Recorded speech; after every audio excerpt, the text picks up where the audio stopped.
wabarakatuh. Perkenalkan, nama saya Inayatul Karimah, NIM 24298, Program Studi Pendidikan Islam Anak Usia Dini, Fakultas Tarbiyah dan Ilmu Keguruan IAIN Pekalongan. Di sini saya akan membahas materi tentang bagaimana sih cara mengajar yang efektif. Menciptakan belajar yang efektif itulah peranan guru dalam mengajar. Efektif yaitu cepat dan tepat. Cepat berarti sesuai rencana pelajaran yang telah ditetapkan berdasarkan tujuan pengajaran yang telah digariskan. Dan tepat berarti berkesan dan membekas di hati setiap siswa. Dan siswa mempunyai dorongan untuk melakukan aktivitas perubahan positif tanpa ada paksaan dari orang lain. Oke, untuk penjelasan selanjutnya kita beralih ke slide. Cara mengajar yang efektif. Menurut John W. Santrok, dalam bukunya Psikologi Pendidikan menjelaskan bahwa untuk menjadi guru yang mampu mengajar secara efektif dibutuhkan dua hal, yaitu 1.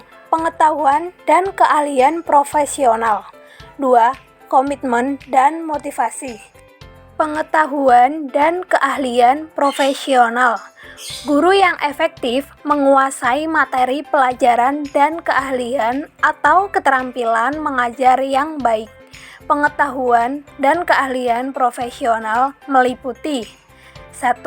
Penguasaan materi pelajaran.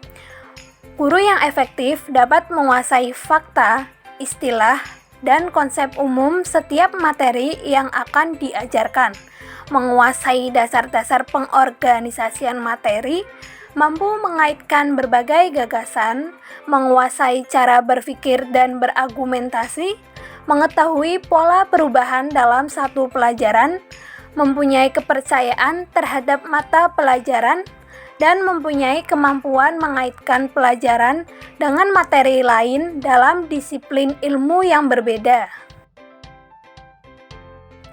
2. Penguasaan strategi pengajaran.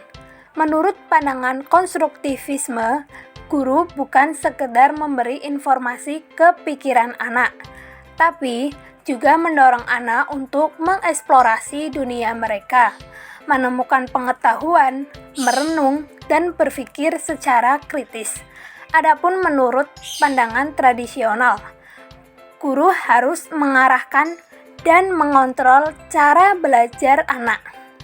Mereka juga percaya bahwa konstruktivisme seringkali tidak fokus pada tugas akademik dasar atau kurang memperhatikan prestasi anak. 3. Penetapan tujuan dan keahlian perencanaan instruksional. Seorang guru yang efektif meluangkan waktunya untuk memikirkan cara bagaimana pelajaran bisa menantang dan menarik.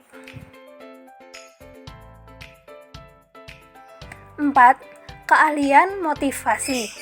Guru yang efektif mempunyai strategi yang baik untuk memotivasi murid agar mau belajar.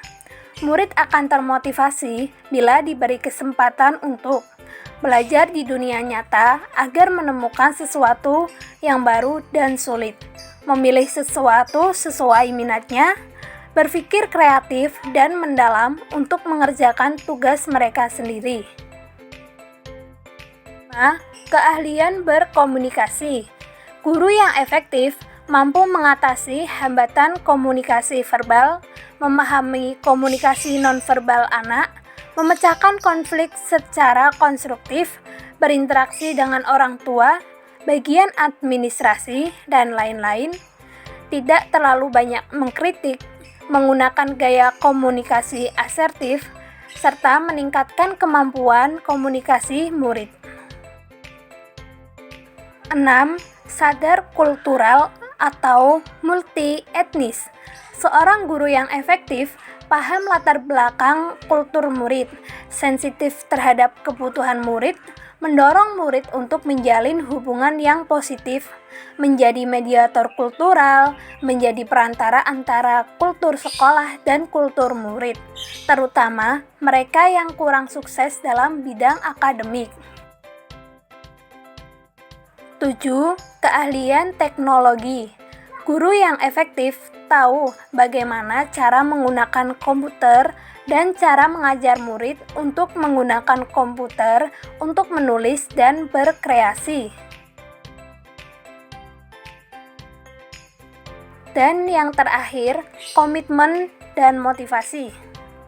Menjadi guru yang efektif juga membutuhkan komitmen dan motivasi. Aspek ini mencakup sikap baik dan perhatian pada murid. Guru efektif juga mempunyai kepercayaan diri terhadap kemampuan murid dan tidak membiarkan emosi negatif melunturkan motivasi mereka. Sekian penjelasan dari saya. Apabila ada tutur kata yang salah, saya mohon maaf. Wassalamualaikum warahmatullahi wabarakatuh.